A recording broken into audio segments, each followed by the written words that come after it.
And I was, quite by chance actually, in Geneva last Wednesday, in the very hotel. I was puzzled why all these television crews started to arrive.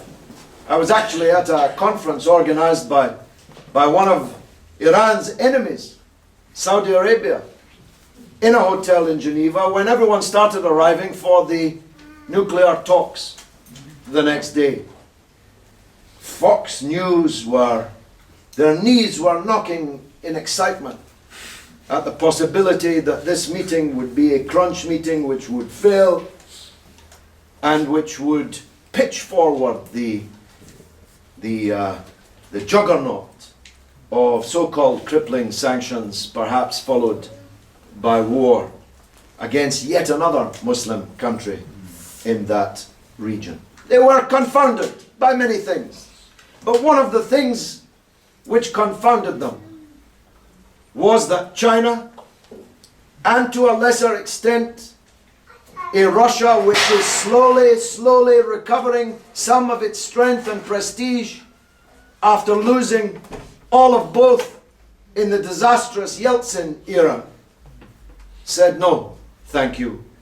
We don't want any more wars in that part of the world, and it's about time you dampen down this rhetoric which led us to disaster in Iraq.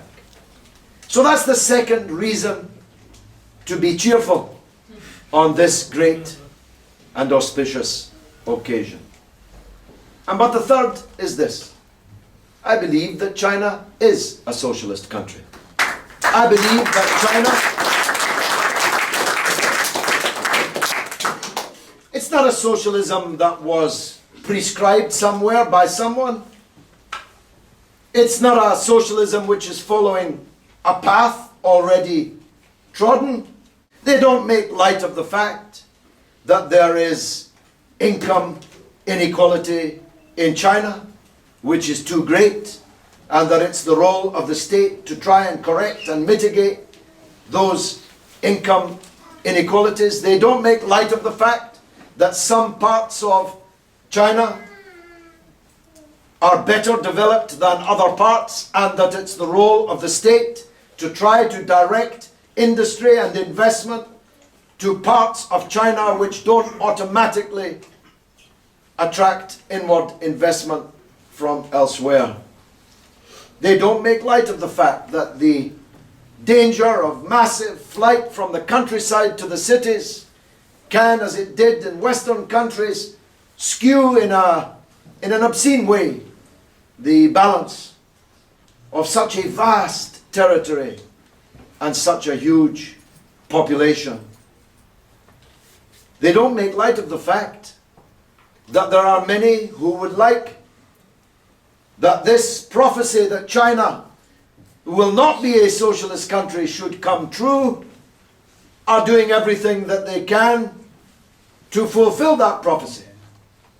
And when I get a shoal of letters, as I do, about the Falun Gong or the demigod, what's his name from Tibet, the demigod Dalai Lama from Tibet, when I get a shoal of letters about human rights arriving in a parliament which is holding in Belmarsh people for 7 years without trial in our own country, which tortured the nationalist minority in the north of Ireland during their occupation over the best part of 300 years, from the people who presided over in a parliament which presided over the Great Alliance, which brought us Abu Ghraib, which brought us Guantanamo Bay,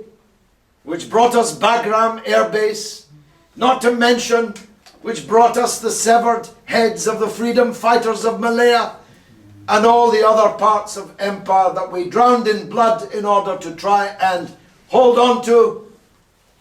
I realize somebody's having a push somewhere.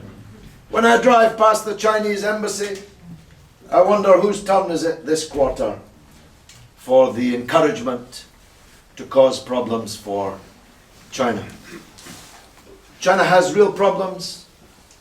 I trust the Chinese government to solve them a lot better than I trust Gordon Brown and New Labour down in Brighton in their ability to solve ours.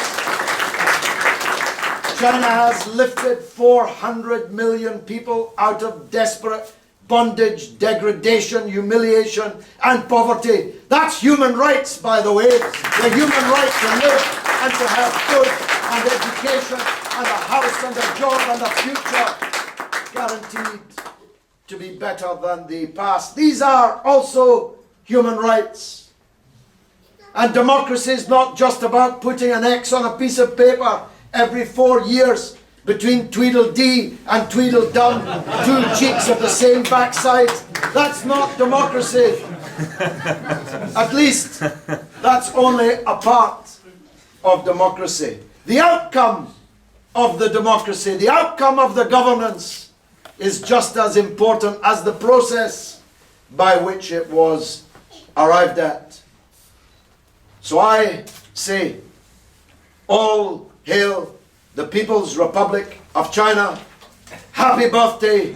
Many, many, many happy returns. Thank you very much.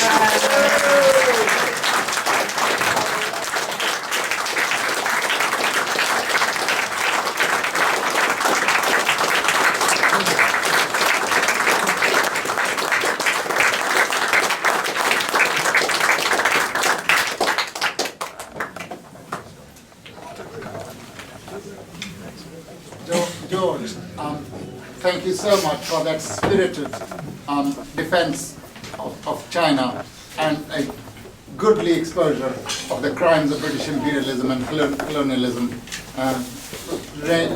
from Ireland to Africa, Asia, and the world over.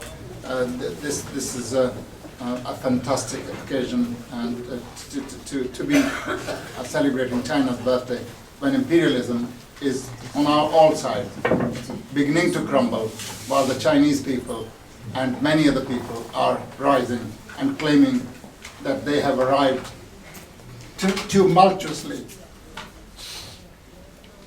on the stage of world history, and they're not going to retire. They arrived around about the time of the October Revolution, and they continue to make more and more progress with each passing year and each passing decade. George has got to leave, and we therefore want to toast China's birthday before he goes. And can I once again thank George for taking the time to be with us this evening. Well, can we raise our glasses and toast to the 60th birthday of People's Republic of China and wish it really many, many, many happy returns. Long live China! Long live China! Thank